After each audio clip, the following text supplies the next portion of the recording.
Good morning. Are you Lric Williams? Speak up. And Mr. Williams, it looks like you... This file is getting heavy fast. 3 cases deep already, probation revocations stacked on top of a brand new felony. This record is growing faster than a grocery receipt after payday. got 3 cases, 2 motion to revoke probations, 1 for evading arrest or detention with a vehicle, 1 for theft of a firearm, and then there's a new case that's been indicted for tampering or fabricating physical evidence. And it's my understanding that Ms. Holmes has let me know that your family is going to try to hire an attorney. Is that correct? So are you asking me to reset your case to give your family some time to do that? Okay, so what I will do that. Mr. Williams, I'm sure you have heard, surely, out there by now, that I get copies of these jail incident reports and how you're acting and what you're doing. You think your family knows this when they're going to try to put up some money to go hire you an attorney? Do you think they know how you've been acting out in our jail? Do you? Do you think they know you've been masturbating in front of the correctional officers out? Probation isn't a favor you get to keep. Here's the legal reality. Probation is a privilege, not a right. 1 violation and the judge can pull it instantly. And yes, throwing urine at people absolutely qualifies. Our jail? Do you think that they know that you're telling them to do their job and you're not going to follow their rules? That you're dashing other inmates with your urine, water, and possibly other items? I would guess other items would probably be something more disgusting than what I've already said, that you're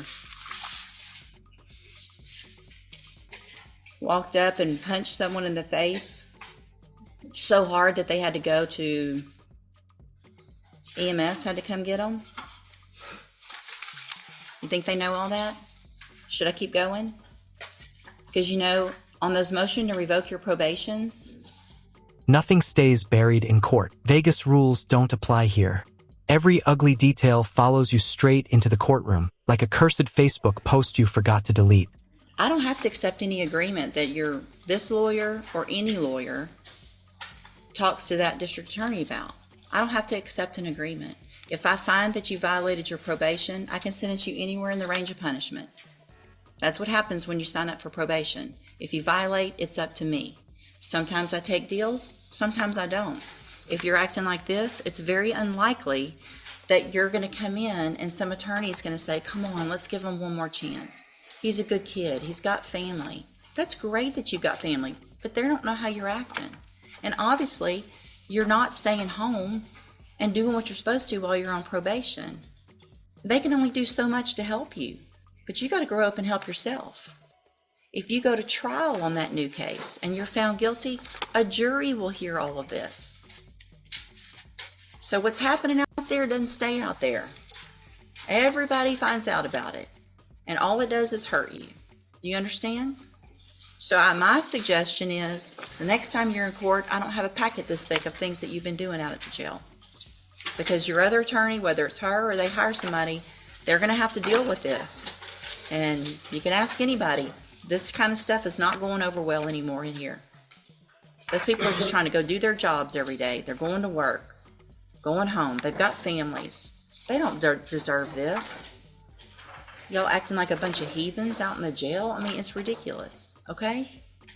All right, go back with the bailiff. I'll reset the case. Good morning. Are you Amita Miles?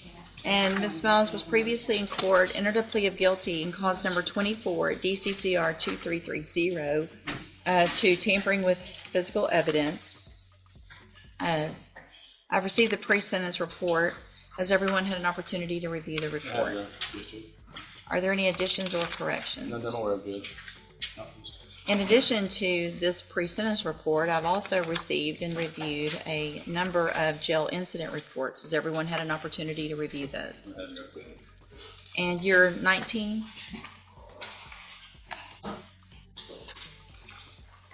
Why haven't you been acting right in the jail? Denial is not a defense. The classic move, that didn't happen, except for the part where it definitely did. One time I did not cover my face on the video. I did. Because I was asleep and she didn't wake me up. Miss Bella didn't wake me up. when I got here in June. So she's lying when she says she tried a few times, and then she taps you, taps your bed, kicks your bed a little bit, That and day Miss Lola never tapped me. And then in June, I got in a fight when I first got here. The girl swung at me first. okay. That's accurate what it says, the girl here with the closed fist. Yeah, I mean, if you get hit first, that's not the ones that I'm so worried about. It's the...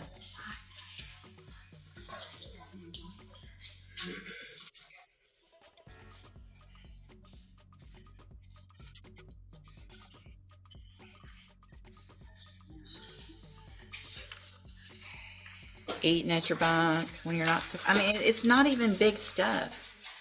It's just not following the rules.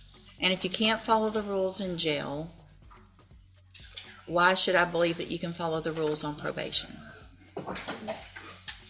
When you're in jail, when you're on probation, when you've committed a felony, you don't get to make certain decisions for yourself anymore, right? Now, you're not going to be like every other 19-year-old and get to just do what you want when you want. You're going to have to do what either jail says or what I say or anything like that.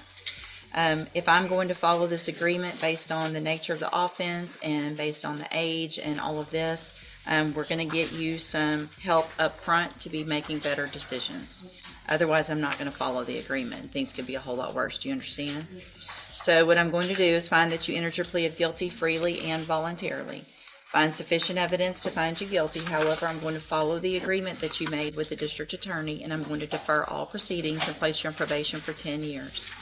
You're ordered to pay the $1,000 fine and to follow all of the rules and conditions of probation. One of those is going to be that you enter and successfully complete the cognitive track of the ISF program. That's a 90-day program. This is the mercy window. Instead of prison, she's getting ISF, a 90-day shock incarceration program. Basically court-ordered adulting boot camp. You're not going to get out of jail today. You're going to go to ISF instead. And you're going to hopefully pay attention and learn how to make better decisions. You're still young, you're still immature, but you're going to have to make some very mature decisions if you don't want to go to prison. And that's going to be to help you make those better decisions. Now, here's the thing.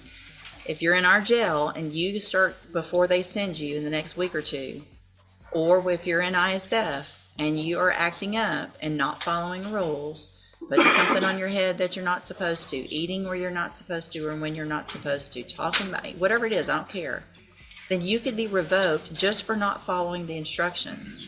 And you'll never get out and even have an attempt at probation. Do you understand? So whatever's going on and whoever your buddies are in there, you need to tell them, just sit there, do everything you're supposed to do. All the playing around's done because you want to get out and make something of your life. And if they don't want to, that's going to be on them. If you keep doing all this, you're going to have a felony conviction and you're going to go to prison. It's that simple. You understand? The part of this probation that is so good is that you don't have a conviction right now. And if you're successful and you complete your probation, you are never going to be a convicted felon. So this is a great opportunity. But This is the last lifeline. That's the golden ticket right there. No felony record if she follows the rules. But one slip is a direct, one-way ride to prison. if you do violate in any way, you'll be back in here, you'll be a convicted felon, and you could go to prison anywhere in that range of punishment, which is between 2 and 10 years. All right? I've handed you the trial court certification that shows this was an agreement that I followed, and so you've waived your right to appeal. Good luck to you. You can go back with the bailiff.